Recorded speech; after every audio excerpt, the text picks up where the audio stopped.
Okay everyone, welcome back to another video on the channel. Today we're back on GT Sport and we're back with the FIA Nations race at Dragon Trail Seaside in the Group 1 cars. Now this was pretty much a single make race, driving the Audi Group 1 car because it was pretty much the strongest car over qualifying, and also it was reasonable on fuel and good over the lap pace, even though the hybrid did struggle to regenerate. You can see in this race quite a high split lobby. Kelsey doing a very good lap to put himself on pole position, which is the place you want to start in these machines. They really do suffer with a lot of dirty air. You're going to hear a lot of that talk throughout this video. Suffering with being in a slipstream of another car, it really is something that I need to work on, improve on my skills, I believe, in terms of driving closely behind another car. As we see going through the grid, some reasonably good drivers all the way through the top 12, 15 drivers. There was a few names that I've not really seen too much towards the back end. Maybe with it being Group 1, you do find that some people like really enjoy driving Group 1s. They end up pushing their DR up a little bit to get into the higher splits. As we go all the way through, Devil there in P11. You see every single person throughout the grid all driving the Audi. Now, like I say, this was very much because it was the best qualifying car. Very close all the way through the grid as well. You'll see I didn't really hit the best lap in qualifying. I was a bit disappointed, if I'm honest. In the first race we did, we hit quite a good lap. I chose not to do the last race of the day because it was on, it's like the last races now are on quite late. So the second race there, I think it starts at something like 20, is it like 9 o'clock? I can't even think. I think it's like 6 PM for the first, and then I think it's 20 to 9 for the second race of the day. So I did that race, but there was no way I was doing the 20 past 11 races. We go to the back end of the grid there. P19, Zimmy. Normally a very fast driver, Zimmy in Group 1. Down in P20, a driver that I've not really heard of before. And starting this race, main aim obviously is to keep it on the track on the first lap. But obviously the main aim is to also try and deal with this dirty air that you get in these cars. It is very, very strong. See myself putting in mixture 6, and although that's only just for a little bit of straight, every little bit of fuel saving you can do, you want to try and get it done, even if it means just saving fuel for 10 seconds. Just get it done. Saves you, might give you a little bit more power towards the end when you need it. As we go down into turn 1, a lot of people warming up their tyres. I decided not to do it. I wanted to get as close as possible. However, you'll see I think that ERM Nico had a little bit of an issue on the exit here as we go through the corner, putting the power down. He runs very wide. I could have gone past him then, but frustratingly had pretty much went into the rear of him. A bit annoyed. Felt like I would have probably got past there if I would have stayed left, or if he would have given a bit more space, but he was trying to save the rear of the car. He was out of control. Not much he could really do in that situation. So now have to regroup and try and get used to driving in this dirty air. Like I say, I really do suffer with driving closely to another vehicle. It's like really close in high downforce cars. There are some people that can deal with it better. In no dirty air, I'm very, very strong with these cars. I think in practice race trim, I had done some very good race pace times with this car with when you're obviously not in the slipstream of another car. But as soon as I'm in slipstream, I was nearly a second slower. You're basically limited by the pace of the car in front also, because you're going to gain down the straight, but you're limited through the corners. You just get such a washout on the front end. You'll see it in the last corner, also the middle sector with the fast left and right hand corners. The car just will not turn in, and then you don't get the grip on the exit either. As we now start lap 2, survive lap 1, still in the slipstream obviously, and just trying to see if we can get close to the car in front, but it's so difficult. Like for example, Group 4, you want to be in the slipstream because you can deal with the slipstream, you can get close through the corners, and then you can gain a lot down the straight and actually make a move. As you see there, having to get off the throttle a little bit on the mid corner of that apex because there was just no grip when I'm following closely behind P6. I think that caught Tidgney out a little bit, a little bump up the rear, but not much we could do at this point. You can see struggling to even get the car to hit the apex on that corner, and then this is the real difficult section, the corners that will really take it. You can see the struggle it is to get the car in there. You can see Tidgney, I think, behind suffering as well, with Rick taking advantage there and getting straight past Tidgney. Rick was actually very, very fast in race trim around this track. There was something he was doing with the brakes to regenerate the hybrid a lot more. What I believe he was doing was something similar to what we did on project cars when it was a competition, an esports competition, where you had to ride the brake a lot of the time and also pump the brake a bit slightly to get the hybrid boost in. He did seem to be doing that, so I hit the wall there. Really frustrating that was a mistake that I did not want to make, hitting that wall. That's going to give Rick the ability to get very close into his final corners, you see, right in the slipstream, and you might even see it now with the hybrid unit, how much extra Rick gets down the straights. I'm not sure if you'll see it in the mirror there as we go powering down on the main straight, and you can see that Rick does develop more hybrid power. It's very straight. I think when I watched the replay, what he was doing was he was keeping his foot on the brake for a long time, and then even on the brake when he was on the accelerator slightly. So he's still boosting the hybrid up slightly, even though he's obviously on the accelerator a bit. It was quite a weird situation, but it's something that I did in a Logitech competition. As Rick goes for a gap there on the inside, it was a bit optimistic. It runs me a little bit wide, but then watch the boost. Look at this on the right hand side. Look at that extra hybrid that he's generating with the driving style that he's obviously been practicing. It's something you have to get used to. You can't just do it on your first attempt. It's a technique that took I'd say a good like 4 or 5 hours to get used to it on project cars when you're just trying to build that extra hybrid up. And it's something that I'm going to probably practice the next time we have a Group 1 race, because it seems very important. You can gain so much more hybrid and then overall lap time by doing it. It's really interesting to watch Rick doing it and how much he was gaining. He was absolutely flying. I mean, that's the thing with these cars, because there's so much 38, you want to be able to get that hybrid up, because it's going to give you overtaking opportunities on exit of corners. If you're gaining, say, a quarter of a second extra hybrid, which is going to gain you 6-7 miles per hour on acceleration, it's 100% a tactic that we all need to learn. I think a lot of people have spotted it. I believe next time Group 1 race is on, you're going to see a lot of people trying to practice this. And this brings me back to a race against, I think it was one of the Williams drivers, Williams Koke, at Fuji, when I had a similar situation as Rick. Bins it on the curb there. You see, got too enthusiastic on the power, maybe suffering with a bit of dirty air from P6. As you see, I'm already 1 second behind, so he must have been in that range of that dirty air and just had a complete washout of the front end and spun the car. That puts me back up to P7, and now we're right behind a Scaro driver. And again, I'm in that frustrating zone of just being around 1 second, 1.1 seconds behind the car in front, which is, it seems to be an area where I can't seem to break that kind of distance. I know I've got more speed, but when I'm in that dirty air, I seem to struggle with the front end. So it's something, like I say, we're going to have to practice, work on, try and figure out. Maybe you've got to start braking a little bit earlier and then being a bit more, giving yourself better exit speeds from the corner. I think that's what some of the problem is. I'm obviously being too aggressive going into some of these corners, trying to carry too much speed, which is then resulting in a bit of understeer and not carrying the speed that you should. It's a frustrating thing though, but you obviously want to be able to overtake the car, so you're trying to push.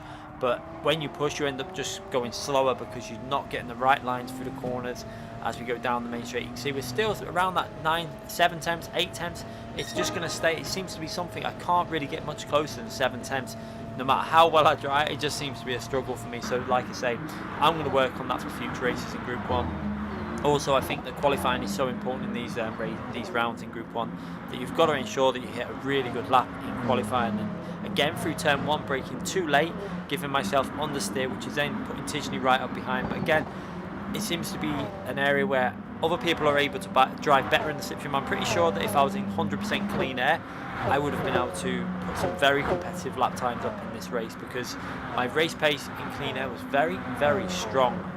We did actually get a very similar situation in race 1 where we got caught out. The first stint was really good pace, driving behind Manuel Rodri, managed to catch him up, and then we were stuck in that similar kind of zone. But then we ended up getting undercut quite drastically by Kaus. Then he had 2 laps fresher tyres. I was in this dirty air, couldn't do a thing behind him in the slipstream. It was really frustrating, but again, it wasn't anyone's fault. As we go through the chicane of death that has took 2 victims there, looks like Firestorm and another driver has been took out the race. Obviously an incident there somewhere, probably someone's turned in too early, someone's followed them, and 2 cars pretty much out the race with damage as well.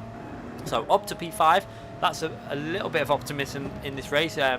Now into a reasonable position. Obviously top 5 is reasonable points, it's not the best, as we're now again stuck. You can see that gap, it's just staying around 5, 6, 7 tenths. I'm not able to get in a position to make a move on the Oscaro driver as we go through this first sector. Trying to brake a little bit earlier that time and give myself a cleaner line, and that time we did it reasonably well, but still not really gaining anything on P4. But you can see P3 not too far up in the distance as well as the Oscaro driver. It looks like he's in a similar situation where possibly he's within that 1.5 seconds, which I'm not actually sure if he's in that 1.5 seconds. Looking at the gap, it's hard to really tell if he's in there, but this corner is so difficult through here when you've got the slipstream. It just wants to understeer. You can hear the tyres screeching. They're crying out for grip as we go through there into, again, the final very difficult sector here where the chicane of death will catch you out, especially with this being in the slipstream. It's very difficult to actually get through this corner flat out. You see, sometimes I'll put mixture 2 on. That's basically to help my front end of the car and just to make it a little bit less power, just makes it a little bit more consistent through there, and then back into 1 mixture, and we can carry on with the race. It might take about, I think it takes about 2 miles per hour for your speed through the corner, but then that just gives you more consistency in keeping the racing line as we go down the main straight again. Nice solid line. We've got that gap covered now to THRONMAX behind. It looks like he's going to pit and possibly go for an undercut there. Interesting to see that he's going to go for that undercut, which it's very risky, to be honest. A few people have tried it in previous races. I wasn't sure if he was going to go for the undercut or the very early stop for 1 stop. I felt like lap 6 was going to be a bit too early to do a 1 stop. We saw Kauser do it from lap 7 and he was struggling at the end. However, he still got a decent result from that race because of obviously no one being able to actually get past when you were behind another car. But that'll be interesting if that works out for THRONMAX. I was pretty sure that I didn't want to pit lap 6 or 7 because I felt that we're looking at the track map in the top right hand corner. You can see a lot of traffic. I felt that if I pitted, I was very likely going to come out right in between some of that, and you never know, you can get bad luck, come out behind another car. You might have fresher tyres, but you can't really do much with them fresher tyres, and that was the risk. It was a risk that some people were taking and benefiting, some people were possibly taking and not benefiting. So in this race now, I've just got to try and weigh up the decision when it comes to the pit stop. So I could pit this lap, I could pit lap 8, I could pit lap 9. It's very much up in the air what I was going to do. I really wasn't sure whether to pit this lap, next lap, or lap 9 and just see how it goes. So I decided just to keep an eye on the track map. I was trying to pay attention to that, see what the gaps look like. There was little gaps every now and then, but it's hard to judge where you would come out if you did pit. Obviously in real life they'd have engineers that would be working this out for you, whether you'd be in clean air. But obviously in a simulation game, racing game, you don't have that ability, so you've just got to try and judge it by looking at the map and trying to do a reference to where cars are and what sort of gaps are on the track. As now on lap 8, you can see obviously right behind P4, so not really, we're not gaining, but we're not losing time, and that is what I'm talking about with they're very static races at the moment. But at some points I think that they need to lower the slipstream, but after watching real life driving, you see, like watching the F1 cars, I'm not sure how LMP1 cars drive behind each other, but I know when you watch the F1, for example, they really struggle once they can get into a 1 second range, but the only way they get closer than that really is when they get the DRS, and then they get up close, but then they can't really make a pass even when they've got faster cars. So is GT Sport actually unrealistic? I think it's probably actually not too far wrong from how the situation is, although in LMP1 cars I'm not sure whether that is as much of the case. It'd be interesting to see. I don't really watch the World Endurance Championship or nothing like that with the LMP1 cars in, so I'm not too sure whether it's a case that these LMP1 cars can run a little bit closer or whether they struggle as well. It'd be interesting to find that out as we go through the final corner. Who will pit this lap? It looks like the Oscaro driver is not going to pit, so I decided to stay out. However, ERT Stevie decides to pit there, you see, into the pit lane. That's interesting that he's decided to pit on lap 9 there, and it looks like he actually had a little bit less fuel than what I've got on board there. I think he had 56% possibly as he went in the pits. This will be interesting. Will he get the undercut? This is the risk obviously in these races, because if you pit a lap earlier, you can gain a massive amount because the tyres are starting to fade. You can see being stuck behind P3 at the moment now. 1 minute 24s now on fresh tyres in this race. When you've got rid of your fuel, lap times were, I think I managed to do it when we were doing any practice simulation. Once we were in clean air, lap times were like 1 minute 21.4s to 1 minute 21.5s to 8s, etc. So you can gain 2 to 3 seconds by doing that undercut. So it will be very interesting just about where ERT Stevie comes out in this race as we now have a little moment of oversteer there on the curb. Nearly caught me out, but just about managed to save it.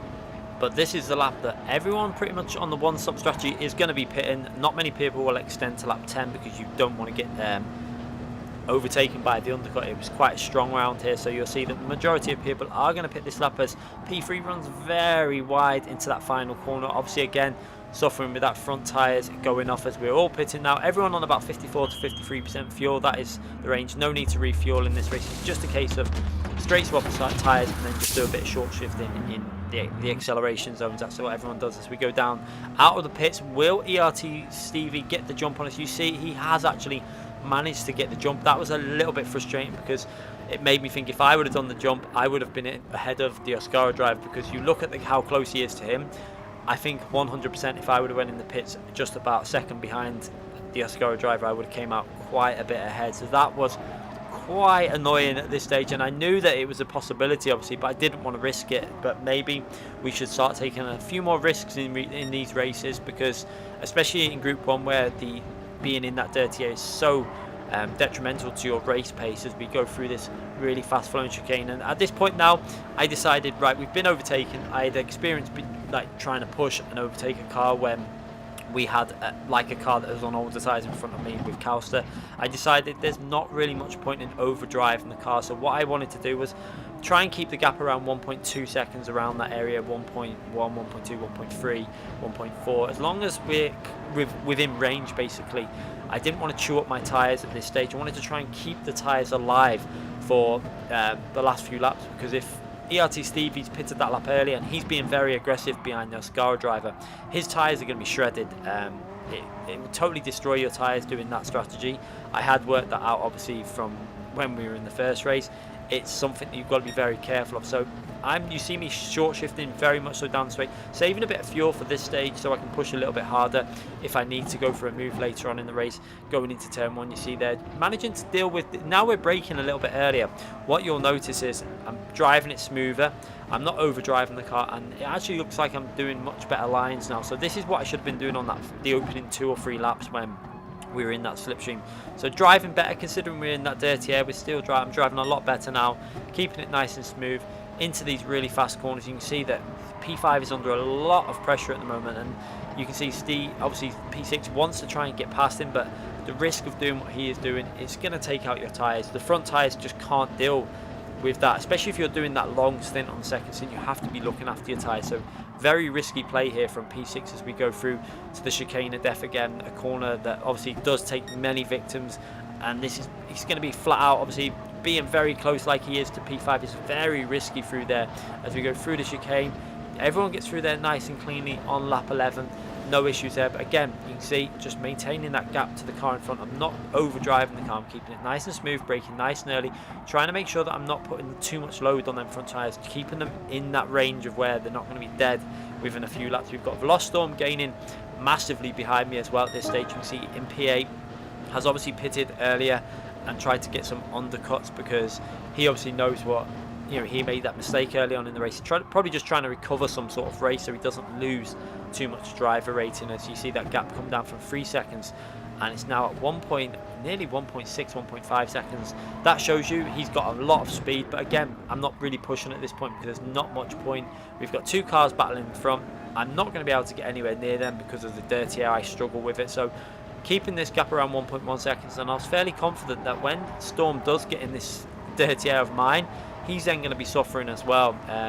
I can maintain the speed to make sure that he suffers in the correct areas, and it's just a case of not being able to do much in this game with how strong the dirty air is. It's quite interesting. Like I say, I do think it's kind of realistic, because when you watch real motorsport like F1, they do suffer massively in high aero cars. So it's a case of, is that how it should be? I don't know. It's a hard one. Maybe they could lower it slightly just to make the racing a bit more entertaining, but again, I quite like that it's realistic. Like, so you have to work at the way you drive, you have to change your driving style. There are people that have managed to deal with the dirty air and change the way they drive, so perhaps it's just a case of doing that and learning how to drive in it, and you will be able to maybe push on and get some overtakes on. As now P6 looks like he's starting to suffer with a bit of tyre wear. He doesn't seem to be able to match P5 It looks like he's took a lot of life out of them tyres as well going for that move. He obviously felt like he had to try it straight away while his tyres were still in a range, but now P5 looks fairly comfortable. He's able to keep that gap to P6, and now I've got Storm 1.1 seconds behind myself. Again, seems to be struggling in that range. Now this is the difficult part now. Do I push and take out life out of my tyres and try and get a gap, another car in between myself and Veloz Storm, or do I just stay at this pace and just try and keep the tyres in a reasonable condition? So I decided just to keep doing what I'm doing. Storm just doesn't look like he's able to get close. I mean, you can see that as soon as we get to any areas where you need downforce, he loses a tenth or two. We've got that gap down to under a second to P6, but again, you'll see it's a 7/10. We are getting closer, so maybe we're going to be able to make a move if we do get a little bit closer in one of the braking zones and maybe get some boost out of one of the corners as we go through the chicane of death. And P6 bumps into the wall, obviously suffering with a bit of tyre weight. Looks like he hit the curb too hard. That's going to be a simple overtake.